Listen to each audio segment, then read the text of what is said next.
Hi అండి.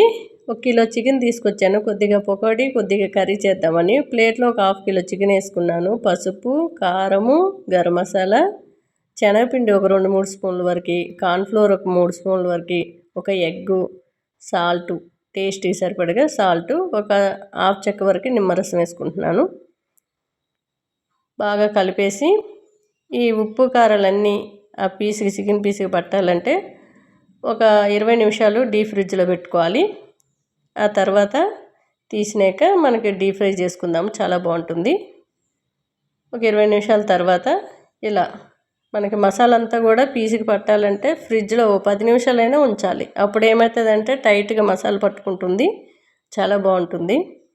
మనం ఇట్లా వేపుకుంటే చక్కగా పీస్తో చక్కగా ఉంటుంది. టేస్ట్ కూడా చాలా బాగుంటుంది. పీస్ కూడా మెత్తగా ఉంటుంది.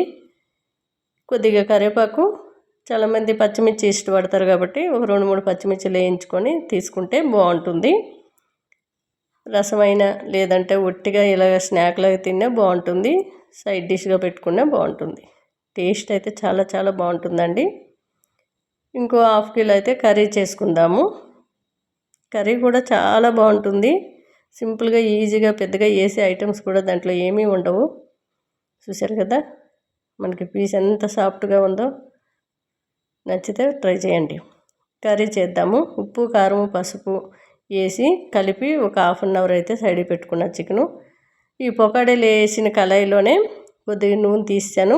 ఇంకొద్దిగా నూనె వేసుకున్నాము. కొద్దిగా జీలకర్ర, ఉల్లిపాయ ముక్కలు, పచ్చిమిర్చి వేసి బాగా వేగిన తర్వాత ఈ చికెన్ అంతా కూడా వేసేసుకొని చికెన్లో ఉన్న వాటర్ అంతా ఇంకిపోయే వరకు వేపుకోవాలి. మిక్సీ జార్లో అల్లం, వెల్లుల్లి, కొద్దిగా కాజు, లవంగ, దాల్చిన చెక్క, ధనియాలు, జీలకర్ర, మనం కొద్దిగా ఎండు కొబ్బరి వేసుకున్నాము. మెత్తగా ఒక రౌండ్ తిరిగిన తర్వాత మళ్ళీ పెరుగు యాడ్ చేసుకొని మెత్తగా పేస్ట్ చేసి అడి పెట్టుకోవాలి. మనం పెరుగు వేసుకున్నాం కాబట్టి ఇక టమాటా అవసరం లేదండి.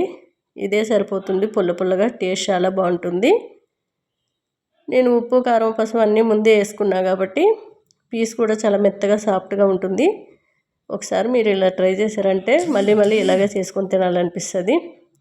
మనం ఎప్పుడు ఉప్పు, కారం, పసుపు వేసి ఒక అరగంట అయినా సైడ్కి పెట్టుకుంటే ఫ్రిడ్జ్లో పెట్టినా బయట పెట్టినా చక్కగా పీస్కి ఉప్పు, కారం పట్టి సాఫ్ట్గా మెత్తగా ఉంటుందండి. మూత పెట్టి ఒక 20 నిమిషాలు ఉడికించుకొని స్టవ్ మీడియంలో పెట్టుకుంటే త్వరగా ఉడికిపోతుంది. చూసారు కదా మనకి గ్రేవీ కూడా చిక్కగా చాలా బాగుంది. రోటీ అయినా రైస్ అయినా బాగుంటుంది. నేను రైస్లోకే చేశాను. టేస్ట్ అయితే అదిరిపోయిందండి. నచ్చితే ట్రై